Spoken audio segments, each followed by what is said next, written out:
Hello, everybody. This is Final Draft, and I'm here today with the stepfather of Michael Morones, Shannon Suttle. Hello, Shannon. And on behalf of myself and everybody at EFN, all of our condolences and sympathies towards your situation. I mean, it's just an absolute tragedy. Well, thank you. And it's the outpouring of support, emotionally and spiritually that we've gotten from everyone inside the brony community and other communities as well, and just all over has been unbelievable. And it makes dealing with this not easier, but it helps to kind of take a little bit of the bite out of it. I imagine there really is no easy way to deal with this situation. No, I've had people that have asked me, what can you do about that? I'm like, there is no user guide for a situation like this. There's no manual that you can turn to that says this is how you handle this type of situation. It's beyond words. Yeah, I can't. I can't even imagine. I really can't. But I kind of wanted to speak with you because there have been some questions out there about more of the specifics of what happened, and so I want to thank you for giving us the opportunity to do that, to ask these questions. And again, it's a difficult situation, but I think maybe with more public understanding of what happened, it can raise more awareness, right? Yes. Okay. Well, I kind of wanted to start on a lighter note and just ask, Michael is a brony, and I wanted to kind of know, how did he get into the fandom, really?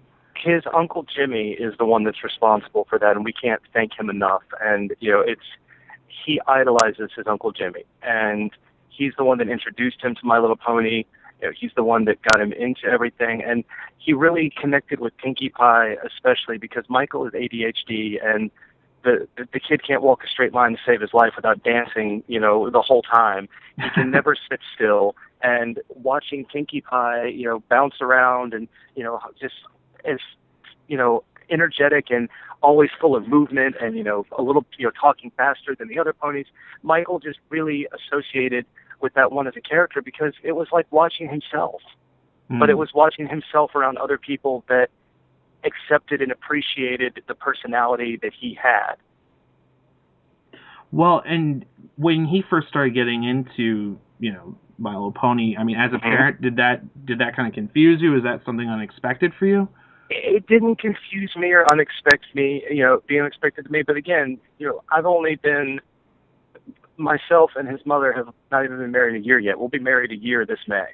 And, we were dating, for a while before we got married. But my introduction to Michael, he was already a brony when I met him. And, I come from a background of being a reenactor and entertainer. I work with a group called the Shadow Players that do pirate sword fighting and comedy skits that, we go to different festivals and school groups and functions and teach about piracy and 18th century history.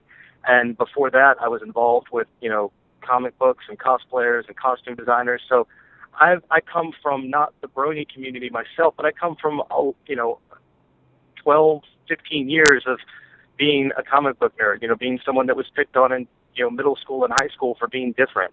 I didn't think anything out there about Michael being a brony because I'd been in the same situation that he was in, and I accepted him because he was so proud of it, and it was, I honestly had been introduced to it by a college friend that I had ran into when I was at the Greenville Pirate Festival, that my hotel room had gotten double booked, and they were kind enough to let me stay at their house. And we watched a couple episodes that night, and this is back when the show first came out, when it had a really strong following in the beginning with college students. And we sat there and laughed, forever. With two grown men sitting there watching My Little Pony while his girlfriend's in the kitchen cleaning up from dinner and just laughing with us and kind of laughing more at us, I think, than anything, but in a good, jestful way where she's like, you guys are just nuts, but we were enjoying ourselves, and it was a way for us to bond and kind of let it all out, and we didn't have to worry about anybody judging us. But I'm also kind of accepted into that community already where people know me as a Ren geek. They know me as a pirate geek. They know me as a comic book geek. So for me, it was nothing to accept him as the way he was because he's a brony. What's wrong with that? It's just the way Michael was. Yeah, no, I mean, and still is. You have to understand, it's very hard for me. I'm sorry. It's just really hard for me.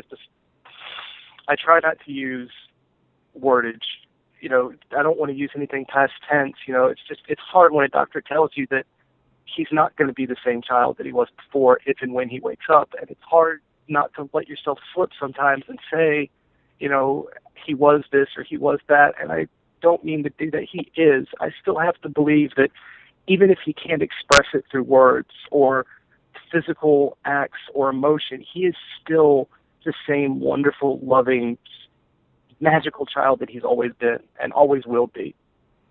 Yeah.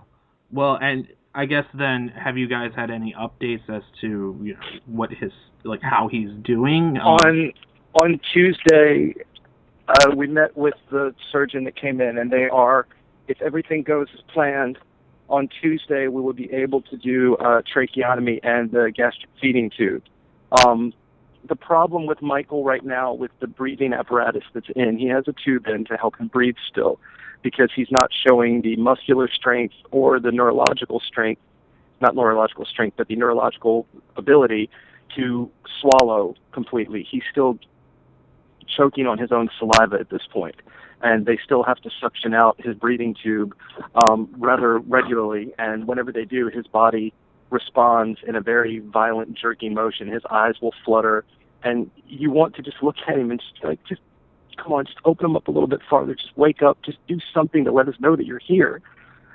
And it's hard because you see this motion and this movement that you want to believe is cognitive, proof that he's there, and then it goes away.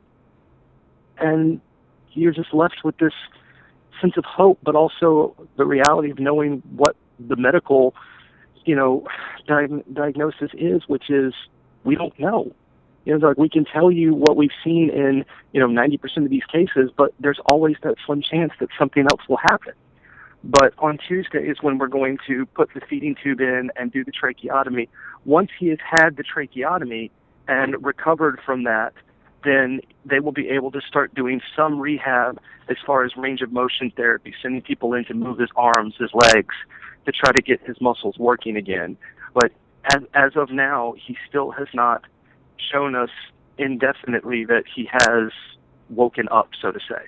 He is still, even though his eyes may open partially and, he sticks his tongue out or he will wiggle his toes, it's still very basic neurological movement, no proof of, that he's doing it. Mm-hmm. And that's hard. We look at it and we're like, that's good. He wiggled his toes. That's good. And we're holding on to that hope. And the doctors aren't telling us that it's bad, but they're just telling us that, this is common. And they don't like the fact that when they suction out the breathing tube, his whole body kind of jerks up. So they're hoping that that's not a sign of something else that would be more, damaging neurologically speaking. But there is also the hope. It's a very slim one, but there's the hope too that since his brain will continue to grow, that it may cut new neurological pathways around the damaged tissue, but there's no guarantee in that.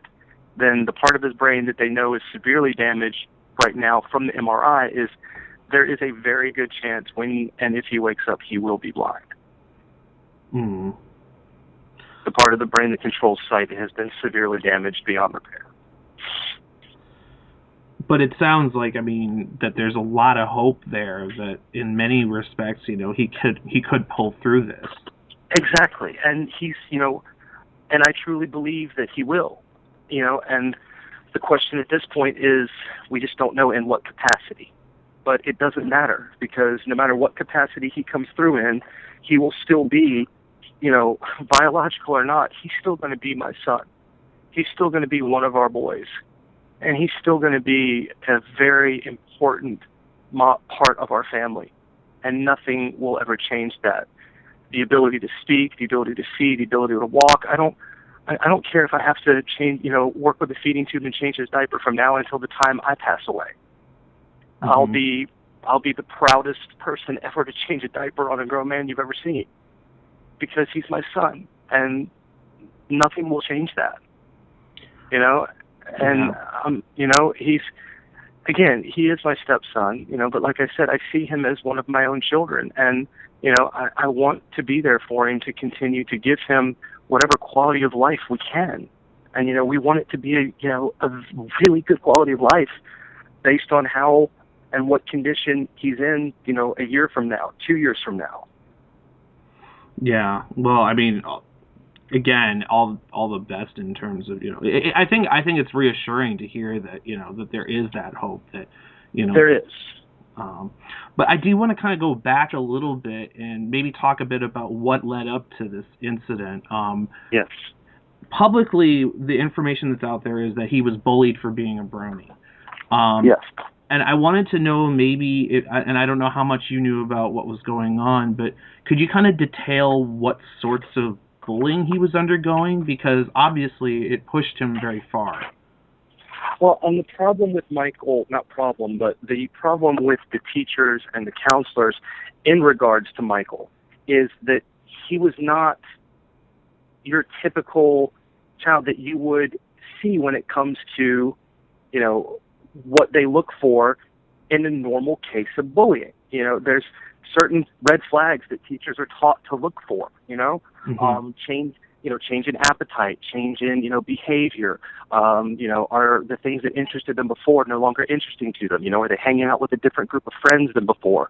There's all these, things that they're taught to look for, but Michael never showed any of those signs, because if someone was ugly with him or called him a name or he would turn his personality up to 11 and go out of his way to show them love and compassion, to try to turn them almost. It's like he wanted them to know that, hey, it's okay for me to be different. You don't have to be afraid of that. And so, he had conversations with his mom where he had expressed concern over, the main bullying that he got was people telling him that because he was a boy and he liked My Little Pony, that made him gay. That, you can't like a girl's TV show, that's gay. You're a brony, what the heck's a brony? Oh, that's stupid. That made, you're gay. And Michael was kind of confused by that, because he's like, I don't understand why liking a TV show needs to have that, stereotype on it. And we told him, we're like, look, we want you to be if you want to be a brony, we're behind you. We love the fact that you're a brony. He would wear his brony shirt to school, his brony bracelet, his brony lanyard, his brony, he had a brony necklace, everything you could possibly imagine. He started getting the brony dog tags that he was wearing. So it was very obvious that he was a brony to everyone in school, and he was not afraid to talk to anyone and everyone. I mean, that kid never knew what a stranger was. And the first thing that you would learn about him in talking with him for the first couple minutes is he loves Lindsey Sterling, he's very hyper, he's a brony, and his favorite one is Pinkie Pie. I mean, that's like, that's just this basic introduction. Hi, I'm Michael, I'm a brony, I love Pinkie Pie, and I love Lindsey Sterling. That's just the way he was and is, and he had talked to his mom about it and, was kind of confused about why he should be made to feel ashamed of that. And, she told him, look, it doesn't matter, gay, straight, bi, whatever you feel it is that you choose, we're going to love and support you regardless. And no one should make you feel ashamed of, no one should make you feel ashamed of something that you're not even sure of yourself.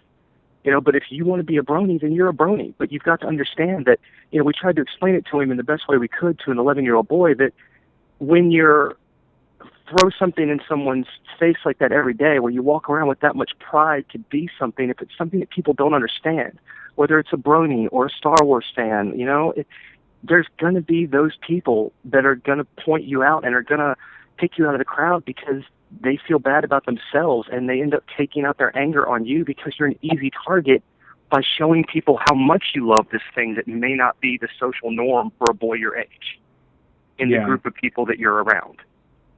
So that was the bullying that he was getting was mainly focused around that, was being told that he was stupid for being a brony, that he couldn't, he was a boy, he's not supposed to like My Little Pony, and it may, that's gay if you're a brony.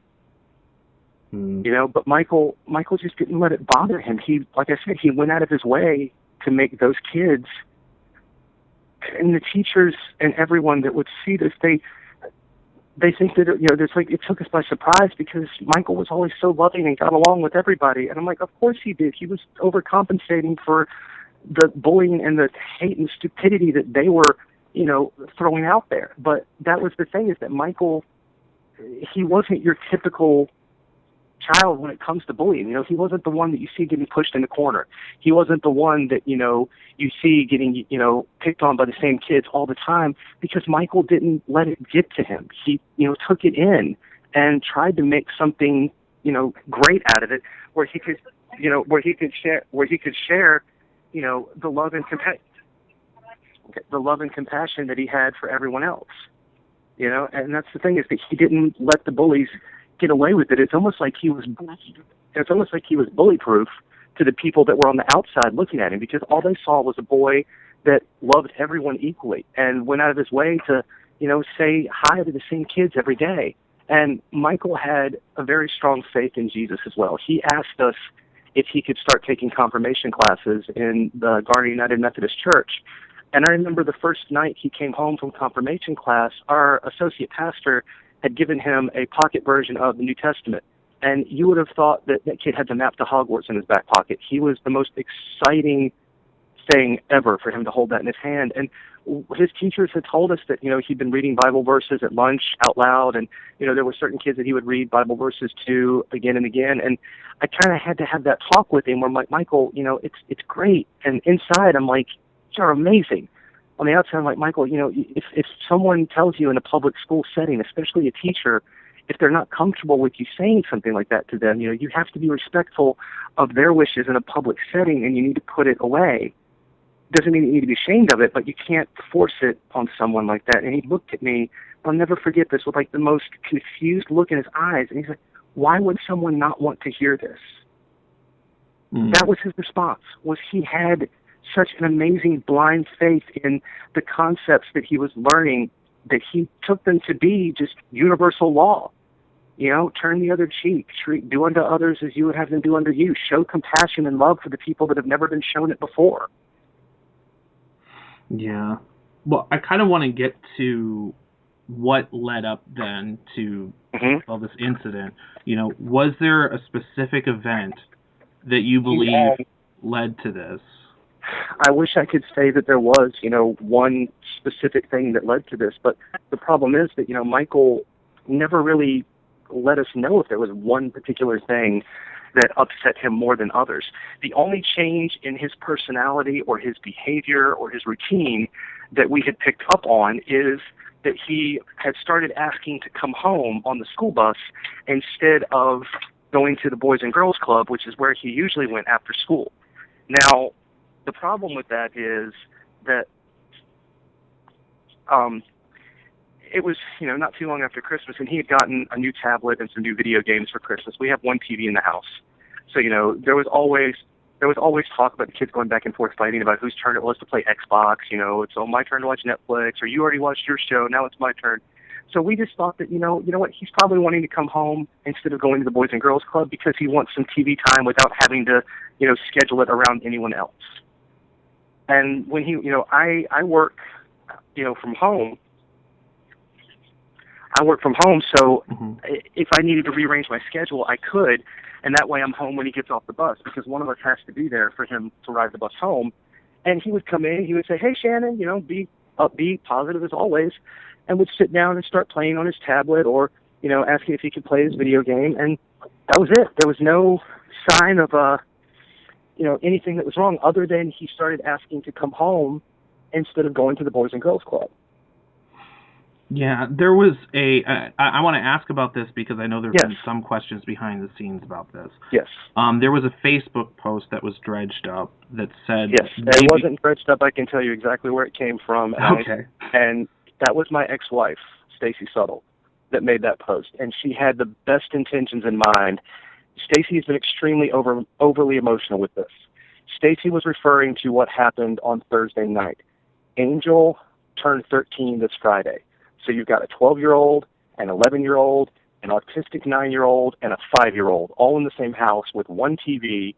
You know, everybody's got their own Xbox controller, but you've got one TV, 2 tablets, and that's it. There's no desktop computer. There's nowhere for them to go to watch or play what they want to play. And Xavier is a very clean child. Like, he can't stand to have, you know, anything on his hands. He can't stand to get dirty or anything like that. He always, like, you know, like, I've got to clean it now. And I think Michael had accidentally knocked over some juice on some papers, of Xavier, so he got upset, and then Michael got upset that he was, felt like he was overreacting to that. And then there was, the whole, like, well, it's my turn to watch TV. No, it's your turn to watch TV. And so they had a fight that night, but you know what? So did a billion other brothers and sisters around the world that are a year or two apart in age. The fight they had that night was nothing more than they had before. Siblings fight. That's, basic laws of nature. I'm 4 years older than my sister, and we still fight. But it wasn't anything out of the norm. There was nothing that pushed it to the extreme. And Stacy was just trying to relay what she had heard from us to get it out there to her Facebook friends, because she knows a lot of the people that follow her Facebook are Doctor Who fans, are also comic book fans, or Star Wars fans, Star Trek fans. She knew that they would connect with the brony community, or possibly already know some people in the brony community. So she just wanted to do her best to reach out there for us. Sure. Yes, her wording was, poorly written, and she has apologized for that to the point where she's like, I feel like she's been severely depressed about it. She is horribly upset at the way she worded things. She never meant for it to be taken in that context. What she was just relaying what she knew. Michael came home that day. Angel had to ride the bus home that day as well, because I had to take Tiffany's van to go to work because the tires on the front of my car were going bad. So I took the van, which means the boys all had to come home. I left to go to work. Michael and Angel had a fight, and then Michael went to his room, and then the incident happened. So, yes, Stacy was right, but in no way was that fight any different than, like I said, the billions of other fights that took place that night between a bunch of other brothers and sisters similar in age. Yeah. No, I think anybody who has a sibling has had their fair share of, I know from you've also got to understand that, we're not your typical family. We are a very, atypical dynamic. We've got an autistic child that's mine. So, you've got the stepbrother, and they do so well with Ethan. It's unbelievable the amount of patience and support they show for him. But there's times where they get frustrated over his behaviors as well. And, you mix that in with, kids getting ready to go through puberty, peer pressure, trying to find their own style. I mean, especially when Michael and Angel started going to the same school. The 1 year where Michael was in, 5th grade at the elementary school and Angel was at 6th grade at the middle school, that was Angel's golden year. He could kind of carve out his own friends, his own personality, his own routine. And then Michael comes to that middle school and it's like, oh, now my little brother's here. It's not that he didn't like his little brother. No, they were great together. But it's, like I said, it's basic sibling rivalry that everyone has. If Michael likes baseball, all of a sudden Angel's better at it than he is. Or, if Michael goes outside and says, oh man, it's cold, Angel's got to say, no, it's warm today. It happens with everybody. That's a typical brother dynamic. I can say my brothers and I the same thing. Stacy is part of this, weird family that we have because, we realized a long time ago that we're not meant to be together, but we make great co-parents. And she's been trying really hard to work with Tiffany as well, and Tiffany's been trying really hard to open up to her. So there's, a lot of tension there that, is to be expected, and so Stacy was trying in the best way she could to help us and to reach out for us because she was heartbroken by this. She loved Michael. Her and Michael got along better than her and Angel did or anybody else did. They just kind of connected in some way. I remember the favorite thing that he did with Stacy was we took them to Dark Side Estates, which is a haunted attraction here in North Carolina.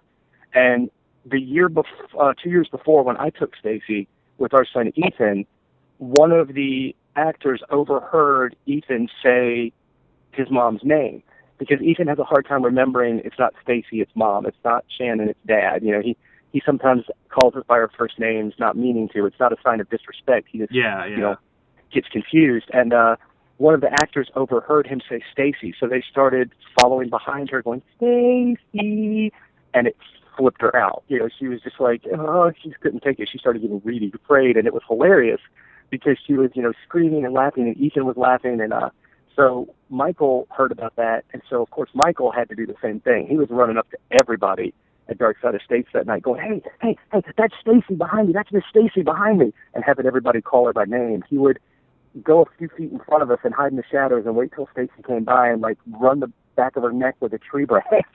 Just anything he could to get her to jump and, scream. He loved Stacy and Stacy loves him. She had a really big place in her heart and still does for all of our kids. She calls them her bonus kids. She loves all of them. Her words were never meant to be taken as a literal chain of events. But I'm not gonna lie. I'm not gonna lie. Yes, there was a fight that night, but like I said, there were a billion other fights all over the world with a billion other brothers and sisters. So no, there was no particular fight that led to Michael doing what he did. Michael had a very unfortunate, impulsive moment where he thought that his life was not worth living, which we all know to not be true. But in that moment, he made a very, regrettable decision, and all we can do is move forward. And it really does hurt me that someone would take Stacy's lack of literal explanation when she's just trying to get a Facebook post out there as fast as she can and still be respectful of the people involved. She didn't know how to choose her words. She put a post up that she wanted to do good, and people had to take that and post negatively. I have filed a police report against the person with the handle offensive person, because he's the first one that I'm aware of that posted the comment on Red Management's Facebook so that we couldn't delete it. It would show up under Michael's in the comments, but we couldn't delete it off of Michael, off of our page because it wasn't posted to Michael's page. And it said that, Michael tried to kill himself because of a fight with his brother Angel. And as soon as I contacted Red Management, because they've been in constant contact with me since this happened, they took it down and blocked anything that did, that had anything to do with that person. And I should clarify for the audience too that Red Management is. Red Management is. Yeah, well, go ahead. I'm sorry. No, it's fine. I was just going to say for the audience that Red Management is one of the talent agencies in Vancouver that represents a lot of the different voices for My Little Pony, including Andrea Libman, who is Pinkie Pie's voice.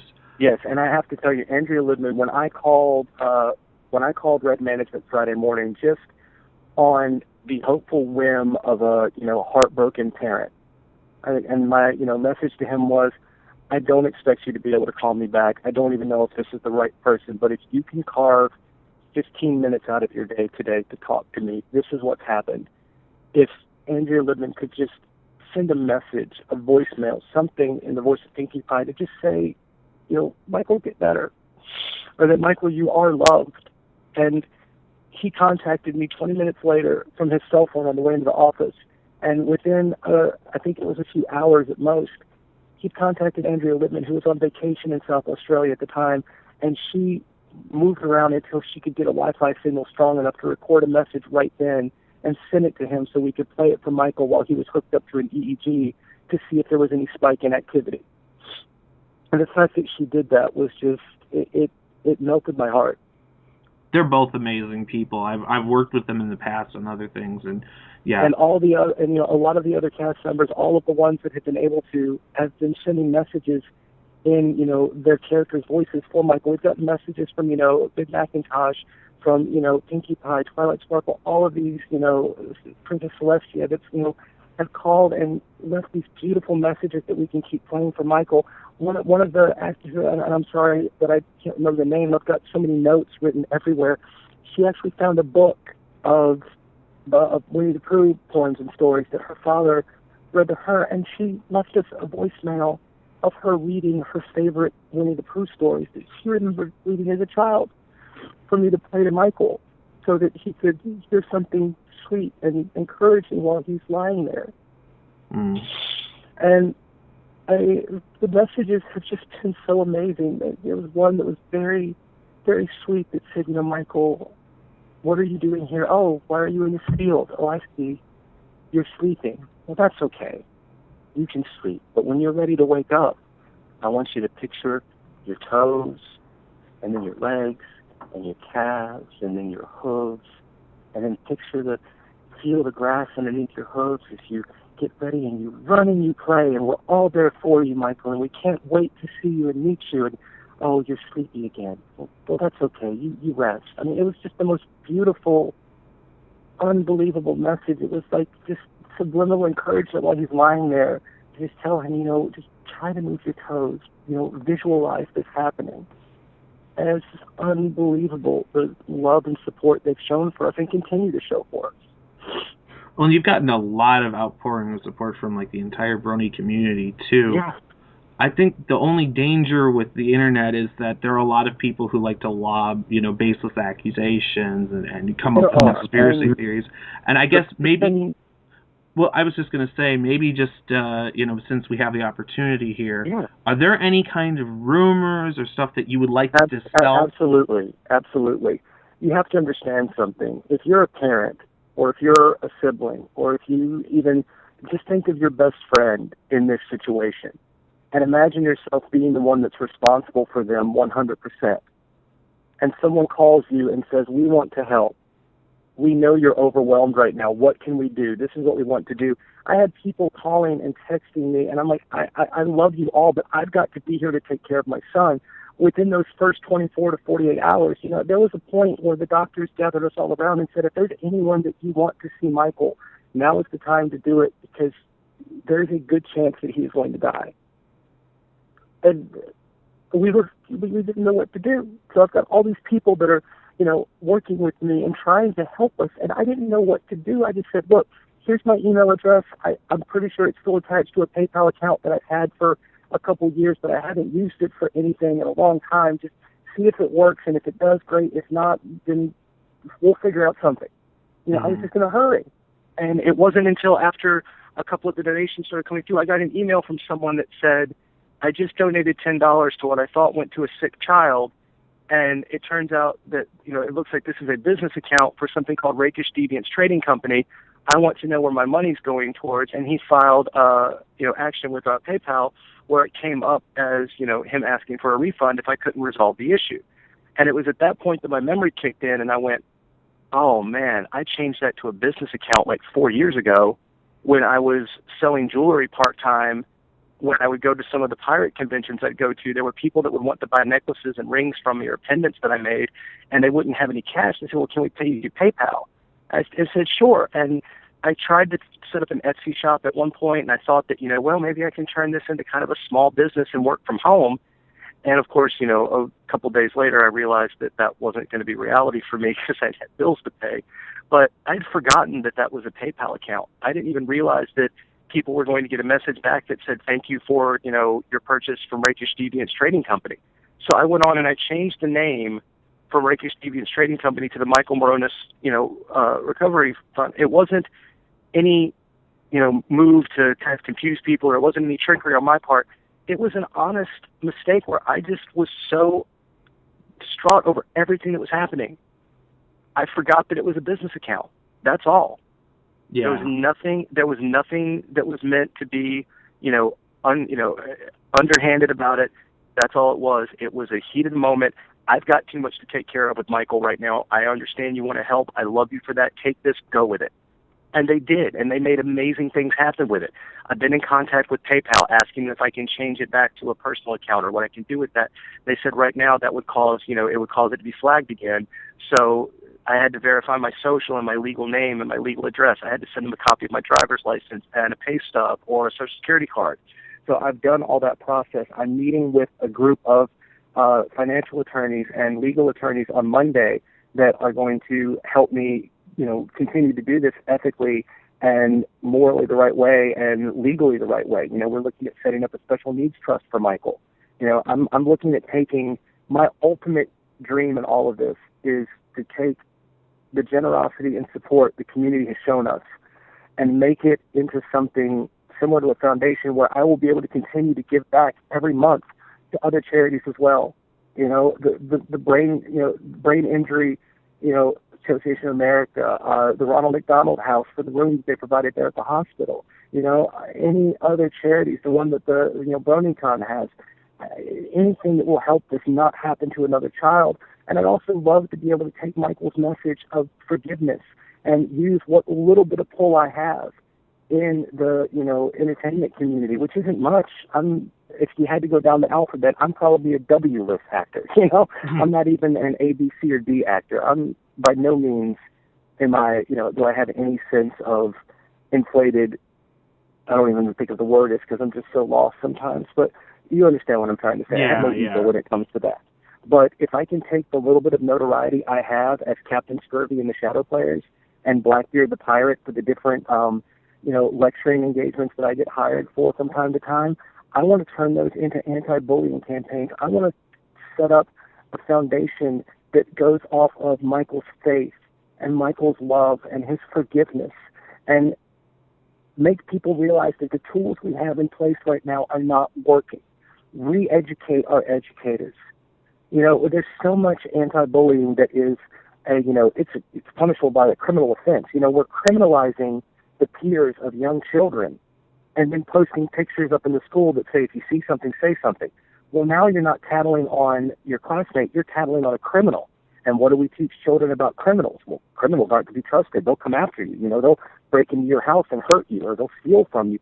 They're not going to want a criminal on their bad side. They're too scared to say anything now. So we've kind of defeated the whole message that we tried to say in the first place. Mm. And, that's the stuff that I want to change.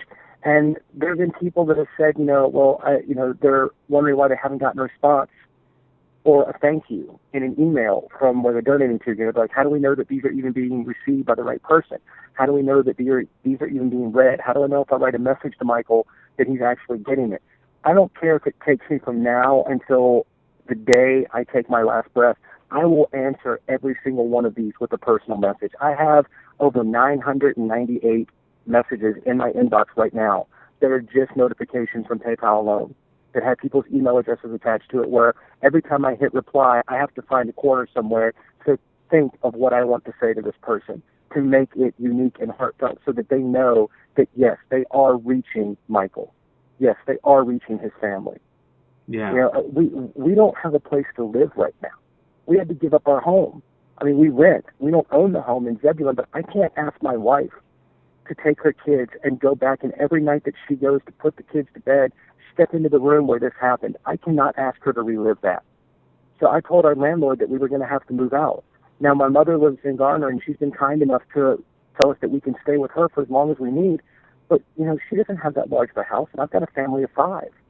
And the chances of us finding a home that are already medically equipped for all the things that we're going to need for Michael, wider doorways, wheelchair ramps, guardrails, special beds, soft floors, all the things that we could need. I hope we won't, but the reality is there's going to be a lot of things we're going to have to do. What are the chances of us finding a house like that for rent? 1 in a billion, unless we get lucky and find a house that, a older senior citizen couple or invalid couple lives in. And even then, there's going to be changes that have to be made. And what type of home is that to put the other 3 kids in? It's like, oh, hey, Angel, here's your new bedroom. It belongs to a, 80-year-old grandma before you. Sorry. Angel's a 13-year-old boy. He's not going to want to stay in a room like that. He would for his brother. But, is that really fair to them? And again, that's a minor detail in the long run of things we have to worry about. But, as a provider and as someone that's here going, I have to take care of my family, that was a huge decision for me to make with my wife to go, we're going to give up our place of residence where we live. Where are we going to go? We're in the hospital for at least another month at minimal, but what happens when they discharge us? We technically have no real home. We have no real address. We're putting our faith in the community, both nationally and locally, with the contacts we have through the church and everything else, that God will provide a way for us because Michael had that type of faith. And we have to believe in the positive energy and good thoughts and wishes that people are giving us, where they're wanting to help us day in and day out. There will be a place for us to go to. It might not be the biggest place in the world, might not be what we want. There may be a lot of changes we have to make to it in the long run, but I truly believe that a place will be provided for us. And it wouldn't be that way if it wasn't for the generosity of the community. So again, there is nothing underhanded about this. Yes, your donations are going directly to taking care of not only Michael's medical expenses and, the expenses that we're incurring with the rest of our family with this, but they're also going to create a miracle out of something so tragic. My dream is that everyone that gives to this will get back tenfold by us paying it forward in a way that will educate the world into making bullying something that no child will have to suffer through again, and God forbid end up in the situation that we are in. And just to prove my point, if anyone wonders about, well, how do we know that you're serious about this, or how do we know that, we can believe that, well, I think the tools that we have in place are fine. WRAL News posted, they have an article in their archives from 15 years ago of the same school that Michael's in now, where a child hung himself in the gymnasium and committed suicide. And the teachers are saying the same thing about that child that they're saying about Michael now. So don't tell me that Michael wasn't bullied, because this child was bullied as well. Or they actually don't know why this child, tried to kill himself. They know that he was a little bit different like Michael. And the teachers are saying the same thing then that they said now. Like, we had no idea. This has taken us by shock. It was the last kid that we would expect this to happen to. So obviously nothing's changed in 14 years. How can we expect it to change now without action? Yeah. But let me say, as a parent to everyone, my first goal right now is always going to be the welfare of my son and the protection of my family. And yes, there are going to be people out there that are going to attack us and are going to, ridicule us and are going to try to take advantage of us. And you know what? Let them. We will forgive them. We will show them the same love and compassion that Michael showed the people that bullied him. And hopefully, if we show them the love and compassion they've never known in their life before, hopefully they can turn around and realize that they don't have to act that way to get attention, or they don't have to act that way to make themselves feel like they're better than someone else. Well, I know that being in the public eye like this is going to make us a target. And all I can tell people is have faith, because my faith in humanity has been restored with this, more than I can count. There isn't a number that can describe how I feel. Well, and I wanted to ask, obviously you have a social message you like to convey, that you're trying to convey here. Aside from donating, is there anything else you'd like the community to do? Absolutely. Send us cards like you've been doing. Send us your artwork. Send us messages. Keep posting the messages on Michael's Facebook so that we can keep reading those to him at night. We take shifts sleeping where, one person is resting at night and there's always someone that's up by Michael's side, and we read him these messages. So we don't know if he can hear them or not, but we know that we're there we have to believe that he can on some level know what's happening, and we want him to know that he's loved and that he is special and that friendship really is magic. And that's all we can ask for, is to just keep us in your prayers. And if you can't donate, that's fine. There's more to wealth than money. Obviously, we have to be realistic. The financial costs of this, yes, are going to be astronomical.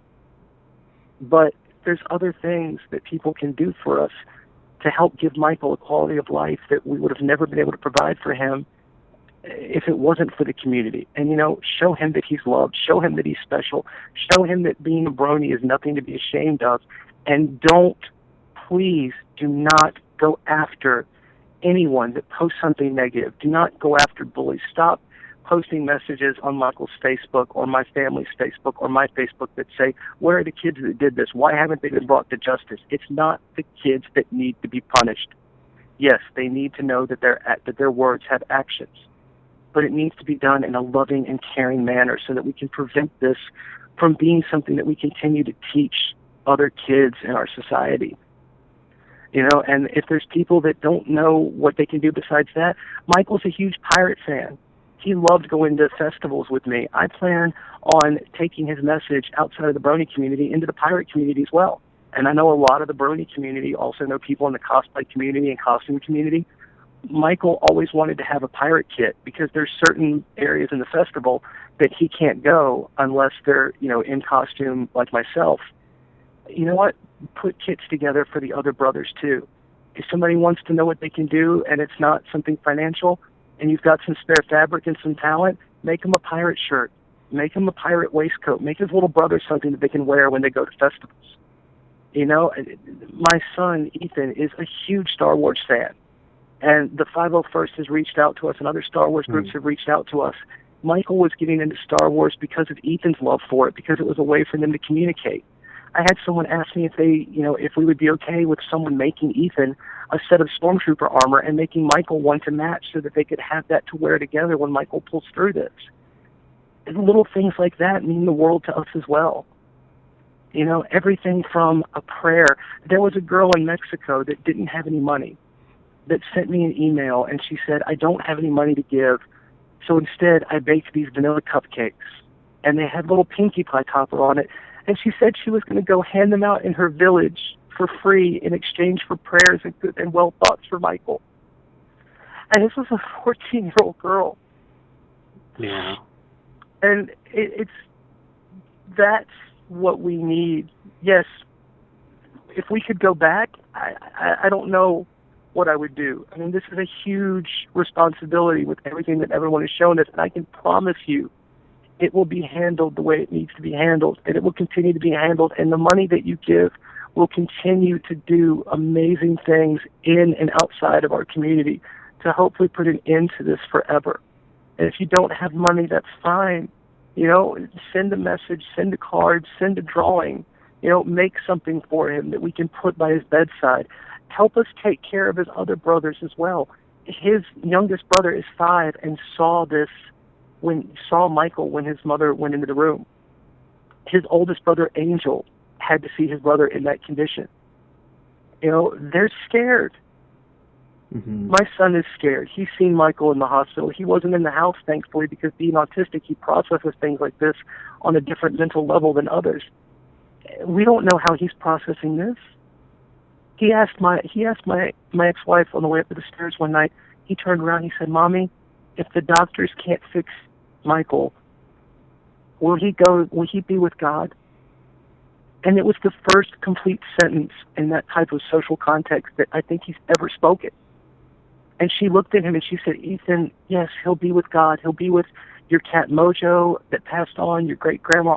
He'll be there, and he'll be in good hands. And Ethan kind of looked confused for a second, and then he turned back around and he goes, Mommy, it makes Ethan happy to know that Michael would be with God.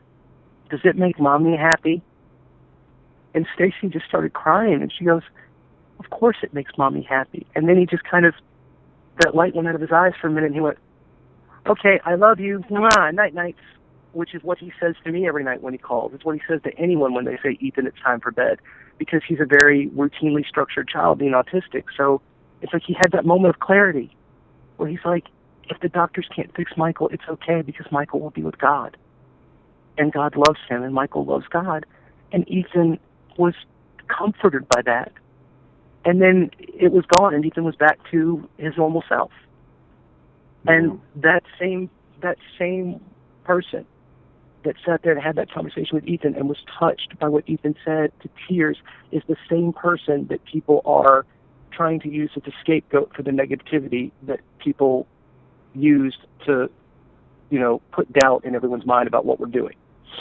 Well, I think that, that us having this conversation right now is going to go a long way towards, assuaging any kind of odd concerns. And that's really in the end kind of one of those dangers of anything online, is that it always is subject to excessive scrutiny and all sorts of conspiracy, Yes, and I've never doubted, and I know that we're going to be a target, and I know that we're going to be a continued target, and I know that there's going to be steps that I have to take to protect my family from the, it may be 1 in 1,000, but there's always going to be that one person that, looks to target us because we're being made more publicly aware of our situation. And, and like I said, if there's any miracle that could come out of something so tragic, it would be for us to take the continued support and generosity that people are showing us and use that to give back to the community for my life, my son's life, his son's life, create something that can be more than a legacy, that can be a world-changing force to end bullying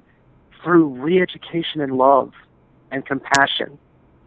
Mm-hmm. And, I've given items of my own. I don't have much. I don't do much. I make a little make jewelry on the side. I, perform as a pirate in a stage combat group, and I run a entertainment business where I sell trivia shows to bars and restaurants. I don't really have a lot of stuff to give, but I sent a box of jewelry that I made to the people in charge of the live stream and the fundraiser and said, you know what?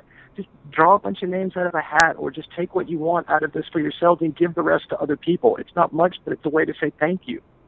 Yeah. You know, so we're not just taking and not, you know, doing that. I mean, I stay up all night long just doing nothing but answering emails so that I can send a message to everyone that gives personally.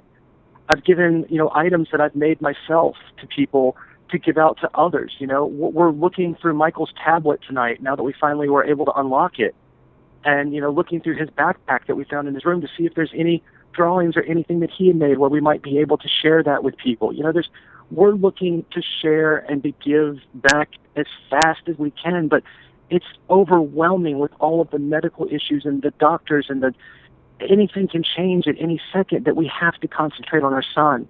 And I just hope that people will have the love and the understanding that if I don't answer your email within, you know, the first 5 minutes that you send it, or the first day, or the first 2 days, please understand the only reason that I'm not is so I don't have to send you some, you know, broiler message that's a cut and paste so you feel like this is coming from a faceless entity. Yeah. I want people to know that it's personal, and it is. And we are so much, I mean, we're just overwhelmed. I mean, my wife is not one for public speaking. She's a rather quiet person, and she, you know, is a very, you know, reserved person when it comes to being in the public. And she's like, you know what, I need to get over my fear of public speaking sooner than later, because I'm getting angry and need to let people know about this in a way that's not going to continue to be negative. Well, I think, honestly, I think overwhelmingly, it's always the case with anything, especially online, that, you know, the angry voices, they're always fewer but louder. I think the overwhelming, you know, consensus among the community, and I think you've probably seen this through your donations that you've been getting, et cetera, has been very positive and supportive. And I would just say on my part, and, you know, on the part of a lot of people I've spoken to, that I think that your openness about what's happened, and, you know, your willingness to share, you know, really this tragedy with everyone, I think it's going to go a very long way towards reassuring any kind of doubts, but also towards doing exactly what you've been saying that you want to do, which is really pushing for a societal change against bullying. And really, in a sense, it's almost ironic that there are online bullies attacking an anti-bully campaign. There is, and that was my first thought, was when the same person that posted the, you know, Michael tried to kill himself because of his brother Angel post on Red's Facebook, that same person 20 minutes later took a screenshot of Tara Strong's comment on her Facebook that she used asking people to go to the GoFundMe site for Michael, the one of him lying in the hospital bed. We had shared that photo with Tara personally through Twitter, and we, you know, and she was acting with a huge heart to put that on her Facebook, you know, and we were trying to, at that point in time, to keep as many of those pictures out of the eye of the children that were following at his school through their parents' Facebooks or their own online accounts. We didn't want to scare anyone, you know. We didn't want, you know, there's so many minors involved in this. We were trying to protect everyone. He took that snapshot of something good that Tara tried to do, and then underneath it, he cropped another picture of a guy with his hand around a girl's shoulder, almost touching her shoulder, but not really, and he did a close-up of that hand, and then he posted it on something called iFunnyMobi, and the tagline underneath it said something like, "So close yet so far." Some people are some people are just bad people. I think that's. But it was 20 minutes within of us taking the post down on Facebook. He went somewhere else and did that, and it was the same person with the same username. So yeah, it is sadly ironic, horribly ironic, that we're being cyberbullied for our child being in the condition he's in because of real-life bullies. Yeah, I think so. I honestly do think that that's the vast minority, and that really, right. I mean, there's no way out there that in any kind of situation, there's always going to be, you know, one stinker there, right? There's always going to be one person who is like that, and I guess I would just say, you know, for whatever it's worth, I would just take heart and know that is really the vast minority, and that as a community, we're much more positive and supportive than that. And I think, you know, really with the traction you've been gaining, I really do believe that you're right, that there is a very good chance that you can take this tragedy and turn it into something, you know, socially constructive and positive. Really, I do believe. And that's our ultimate goal in all of this. Well, I really want to thank you for spending the time to speak with me about this. I mean, this is going to go a very long way to, to really help people understand what's going on. And I guess really before I close this out, I want to know, is there a better way or the best way for people to contact you if they do want to show their support? The best way for them to contact us is through the avenues that are out there. Go through the GoFundMe site. Go to Michael's Facebook page. Follow us on Twitter. I'm fine with people emailing me directly. I know that sets myself up for to be in danger of getting more attacks and more not ridicule, but just more danger of cyberbullying and everything else. But you know what? That's fine. I'm confident in my faith and Michael's faith and everything that's happened, that he would want forgiveness for the people that harmed him, and I'm willing to give forgiveness to the people that have harmed us and may harm us in the future. People are welcome to email me at csuttle3@gmail.com. I'm perfectly fine with getting that information out right here. Yeah. I don't think you're going to see it may take me 3 or 4 days to answer you, but please, if you can't, if you post something on Facebook or Twitter or the GoFundMe site and, you have not gotten a response back from me, or you wish to reach out to us because, there was someone that wrote an article in the Star Wars community that, their daughter had been bullied for being a stormtrooper, and, Michael loved Lindsey Sterling, and she put a message in her article that she wrote that she sent to Chicago Now that said, if anyone knows a way to get in touch with Lindsey Sterling, reach out to her. Maybe she would be kind enough to play violin by Michael's bedside, and the power of her music would help his brain to heal even faster. I'm not saying that that's going to happen, but, it's little things like that where people are just putting things out there into the universe, into the community, going, what if? What can we do to make things better with Michael? And, there is that rule of 6 degrees of separation, or 7 degrees, however you want to look at it. There's someone out there that knows how to get in touch with her. And if it's meant for her to, show the love and support to one of her fans, and I know that I have to believe that she would be the type of person that would do that. If people want to help us out and they don't know any way to do it, share this story with everyone that you can. Make everyone in the world know about this, and that way someone will know someone that knows someone that, can have one of Michael's idols come see him in the hospital and hold his hand and say, Michael, we need you to get better. Yeah. We need you to be here with us. We keep playing the messages from the ponies that say, Michael, we can't wait till you're better so we can have a party, so we can play, so we can run together. That is just as powerful as any financial donation or, spiritual or, emotional support that anyone can give us, is spread the message. Yeah. Well, everybody, for those of you listening, all of the contacts that Shannon just described are going to be posted in the YouTube description of this, as well as on our website. So be sure to go and show your support as best you can. Again, thank you so much for taking the time. I know that you've got a lot that you have to handle, and it's a real, it's really. I do. I really appreciate it. I do, but I wouldn't be able to stand behind what I've said about this being a genuine cause and us being willing to make people know that they are reaching us. If I didn't take the time to do this, then I couldn't stand behind those words. Well, and I think that this, if anybody has any doubts, they know how to contact you. But beyond that, I don't really. I think it's really exactly. It's very evident, and this has gone a long way towards explaining any kind of questions. And thank you for your help in that. No problem. Well, everybody, Shannon is the stepdad of Michael Morones, and again, all the links are going to be below this video as well as on our website, so you can help donate or help towards towards the charitable efforts that are being done in Michael's name. Again, all of our condolences from myself and everybody from EFN, and really, I think we're all pulling for Michael, and we're all hoping that he can pull through this. Thank you.